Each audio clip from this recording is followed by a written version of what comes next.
Well, race 1 at VIR was an unmitigated success. Check it out. And now it's time for race 2. This is Viper Cup. Great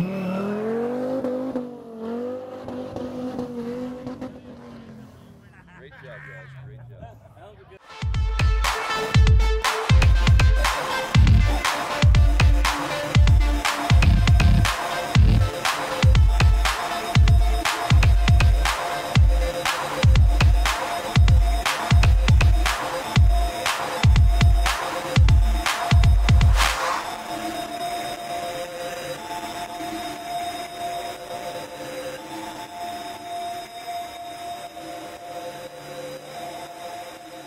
It's a beautiful day on the North Carolina-Virginia border for round number 2 of the Dodge Viper Cup, Virginia International Raceway. A beautiful setting and a very hot day. Here are the results from round number 1 just one day ago. As you can see, Ben Keating is the only guy in the world who's going to say he won the first round of the Dodge Viper Cup. As such, you see he's at the very top of the points chart, just ahead of Jeff Courtney.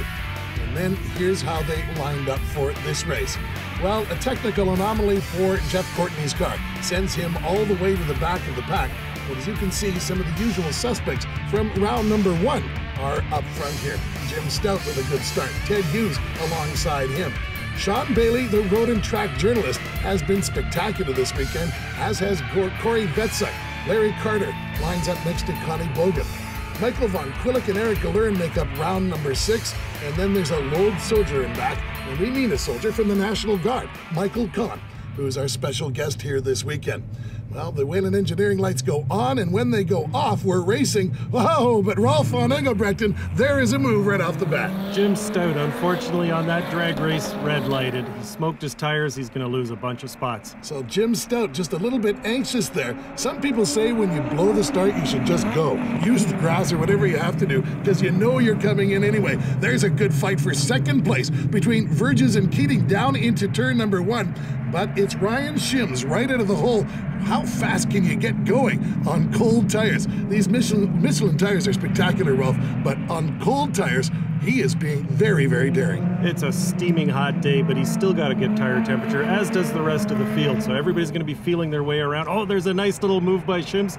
A little catch through the S's, but definitely doesn't have tire temperature up yet. You get the feeling it never lifted through that either. Ryan Shims, this youngster, has been impressing everyone trackside.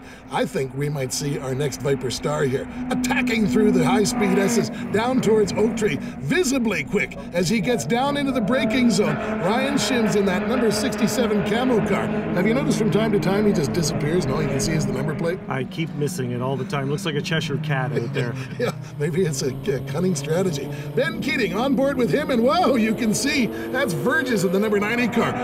Drops his left side wheels, and look at the momentum loss. That's an opportunity for Keating right there. Stout drops a wheel, and Keating's all over him. There's a nice drag race up the back straight. Verges side by side with Ben Keating now. Here's a view from Ben's car.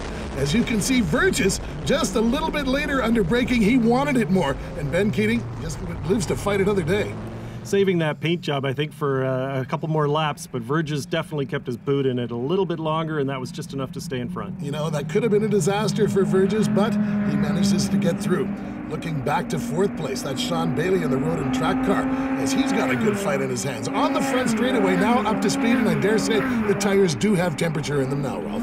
He's got Vetzuk right behind Bailey. This is a great-looking battle for all top 5 spots right now. Keith Verges, from his point of view, that is his objective. And it looks, and Verges looks like he drops a couple of left side wheels off in the first turn, and look at the momentum change there. Wow, that was a big wiggle, and everybody drives right on by.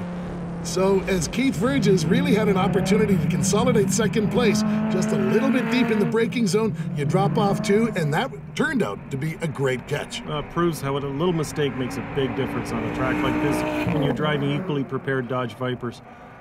The beneficiary of all of this is Ben Keating, the winner from yesterday. Now has a clear look, wow, at Ryan Shims, who's still attacking in the high-speed S's, but I think that car is driving away just a little bit from Ben Keating. He's staying clean and he's putting great laps and great corners together here, just driving away a little bit every single segment of the track. Affords himself a little look in the rearview mirror and sees the margin now back to Ben Keating. Bailey in behind him. He'll drop a couple of wheels. As just in yesterday's race, as we said, that Oak Tree exit gets a little bit more complicated every time somebody drops those left side tires off. Somehow they're trying to make it wider, but it's not going to happen. They keep putting dirt down and it's just going to make it that much more difficult for everybody to get out. And that costs all the way up the back straight because they're losing terminal speed at the end of the straightaway.